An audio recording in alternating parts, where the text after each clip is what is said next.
What you are about to learn may shock you. At first, it is truly hard to believe that such things happen in our time and in our world. But our world is vast, and in some places, truly astonishing events take place. It may sound unbelievable, but in Zimbabwe there was once a gang that hunted for male semen. This gang was composed exclusively of women. Many might be surprised and think they would gladly become victims of such a gang. But in reality, the story is far more intriguing than it seems at first glance. Watch this video until the end and your curiosity will be satisfied. If things were as straightforward as they might initially appear, no one would have ever heard of this gang. And if they did, it would have been in a positive light. However, the men who were lucky, in quotation marks, enough to fall victim to this group could not stay silent. They went to the police and reported the female gang. Of course, only those who managed to make it there on their own did so. I can already anticipate the question forming in your mind. Why was all this happening? Why did this gang need male semen? I'll be happy to explain everything in detail, but first, let's ask another question. Is Zimbabwe really a country where female crime is so developed? Or do female gangs exist elsewhere? Yes, female gangs exist in various countries. For example, the Coco Chanel gang, a group of women in 1920s, 1930s France that engaged in smuggling, robberies, and other criminal activities. They were known for their stylish appearance and ruthless methods. Now let's turn our attention to female gangs in Brazil. You have probably seen the crime-ridden atmosphere that prevails in Brazil. In São Paulo, there was a gang I would call the Blonde Gang. Its members appeared very elegant. Criminals often have a certain look that gives them away, but that was exactly the point. These women didn't fit the stereotype.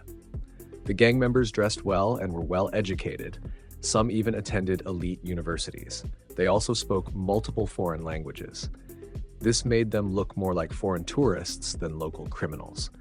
Unlike their Zimbabwean counterparts, the Brazilian women weren't after semen. Their motivation was far more banal. They were after money. They targeted their victims near shopping centers that sold expensive goods. The women were highly persuasive, convincing their victims to withdraw all their cash from ATMs. Of course, their persuasion may have been backed by a more compelling argument, a cold weapon.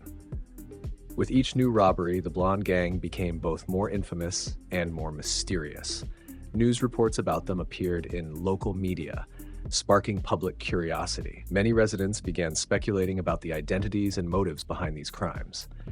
Eventually, the mystery of the Blonde Gang was unraveled. The police managed to arrest several members after a robbery, revealing that these audacious crimes were committed by ordinary women who used their appearance to create a carefully crafted illusion. Authorities took steps to expose and arrest all members of the gang. Unfortunately, this gang continues to operate even today. The problem is that the organization is large, so even if some members are caught red-handed, others simply take their place. The gang has two main factions. One is responsible for intimidating victims, while the other cashes out money or purchases expensive goods. São Paulo police report that the Blonde Gang has been active for over 4 years, with more than 50 victims, all of whom were foreign tourists.